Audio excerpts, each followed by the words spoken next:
Buenos días, buenas tardes, buenas noches, corazones apapachadores.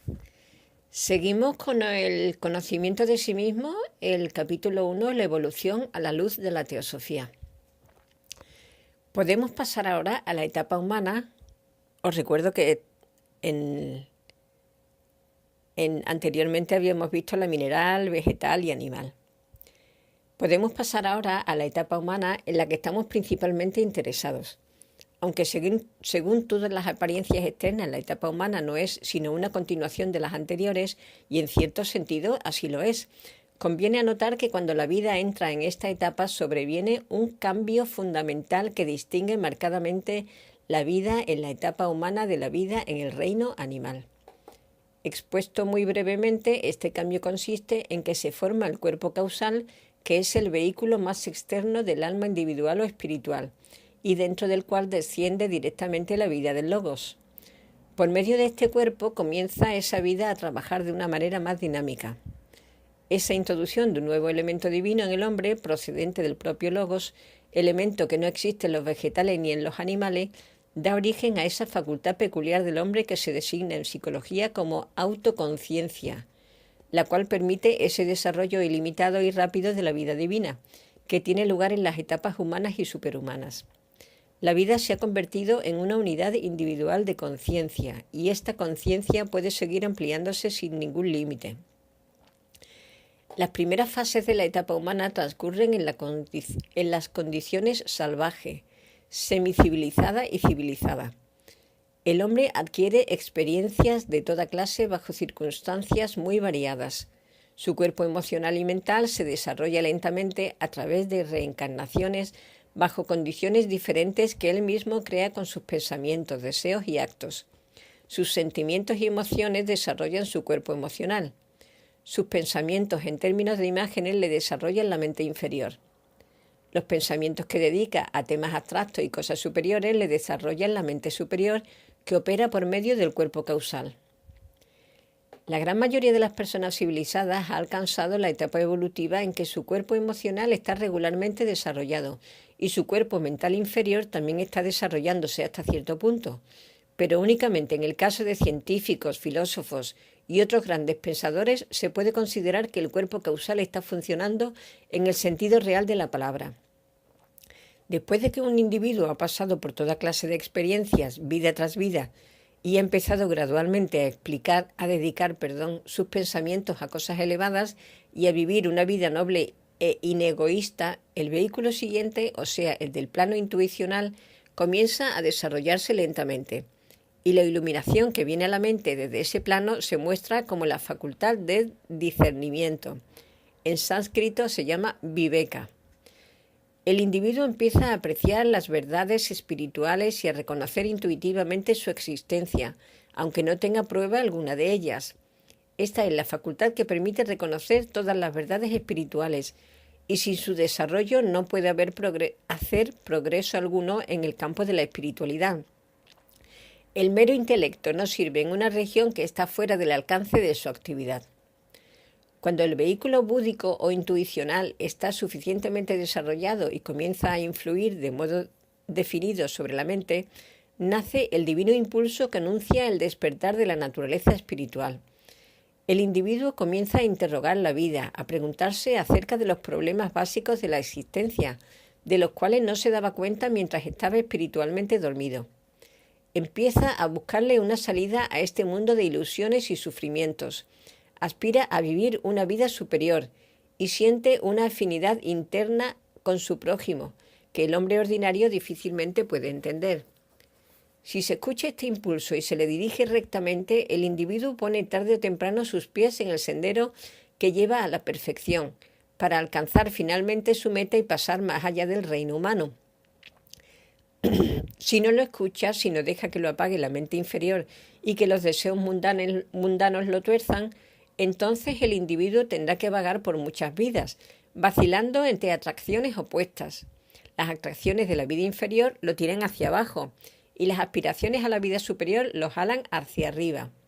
Pero tarde o temprano, y como fruto de las lecciones repetidas que le dan los sufrimientos y frustraciones y desengaños de la vida mundana, el llamado divino se torna irresistible, el hombre vuelve su espalda a la vida inferior y con el rostro dirigido hacia lo divino, empieza a trepar paso a paso hacia la cumbre del monte.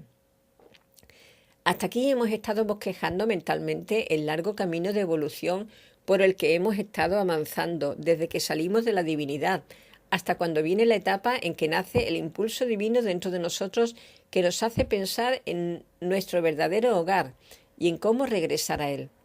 Veamos ahora mentalmente el sendero que falta recorrer y las etapas que aún quedan por cubrir. ¿Qué debemos hacer al sentir esos anhelos por la vida superior?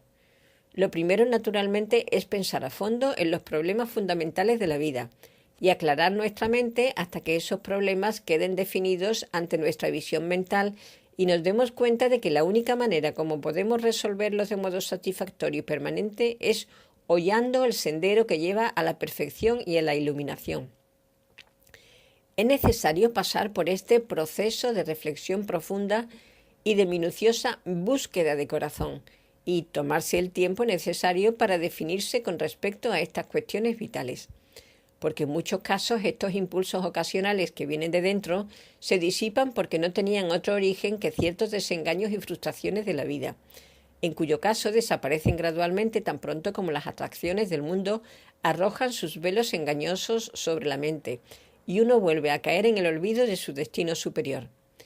El impulso divino capaz de movernos durante muchas vidas hasta alcanzar nuestra meta ha de ser firme y fuerte y ser fruto de la madurez del alma.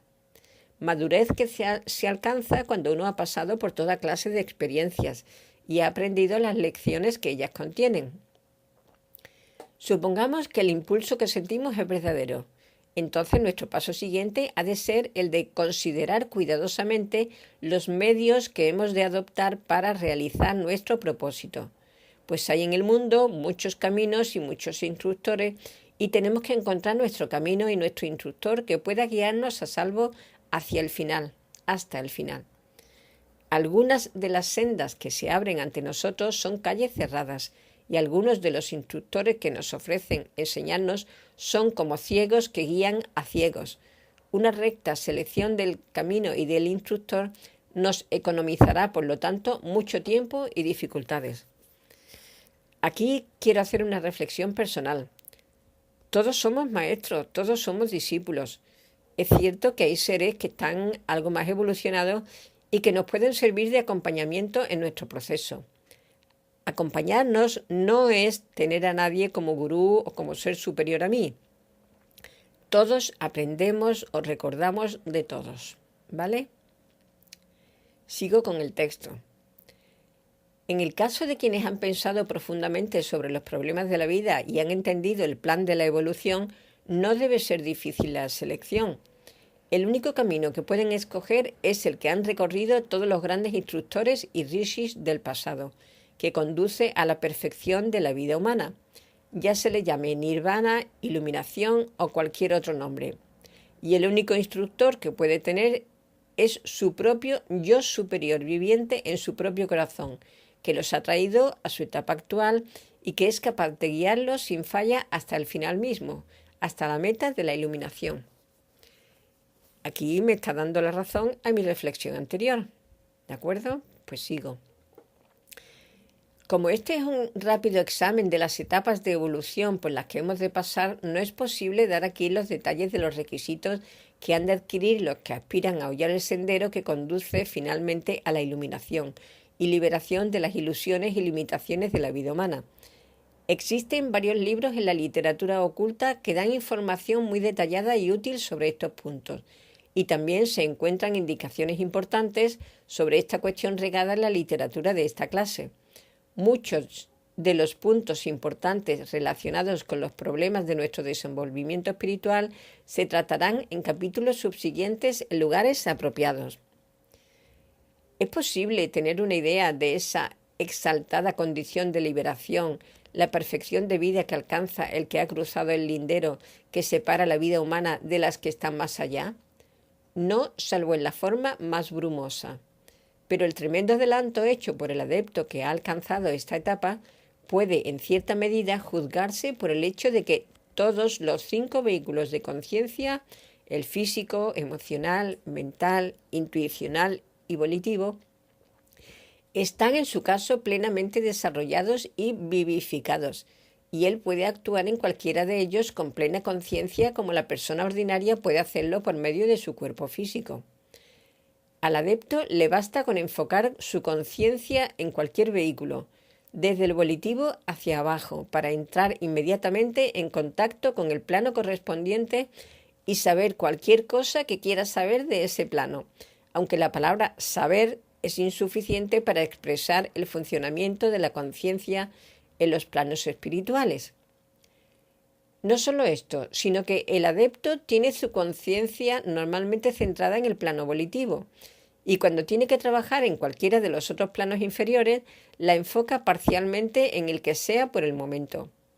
De suerte que todos los 5 planos inferiores del sistema solar con los que la humanidad tiene que ver están dentro de la conciencia de adepto y constituyen el campo donde él trabaja para el cumplimiento del plan divino. Debe recordarse que el desarrollo y organización de los 3 vehículos inferiores, físico, emocional y mental, nos ha tomado millones de años.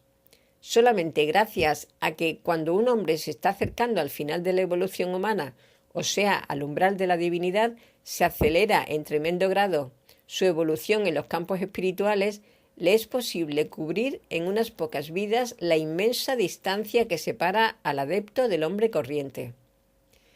¿Qué mayores etapas de evolución y desarrollo están más allá de los ámbitos superhumanos? No lo sabemos, excepto de nombre. El intelecto humano retrocede desconcertado cuando trata de penetrar en esos misterios más profundos.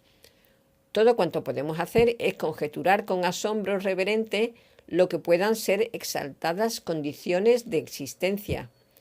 Bástenos saber que existen y que hay quienes desde esas cumbres inimaginables están vertiendo sus bendiciones sobre nosotros que todavía vivimos en los valles de ilusión, sufrimiento y muerte. Aquí termina el capítulo 1. Aquí debajo del vídeo te voy a dejar el enlace del libro por si te lo quieres descargar y leerlo a tu ritmo, y el enlace al blog por si quieres leer este corto texto más pausadamente. ¿De acuerdo? Pues corazones, besitos, besitos, besitos. Nos amo, nos amo, nos amo. Chao, corazones.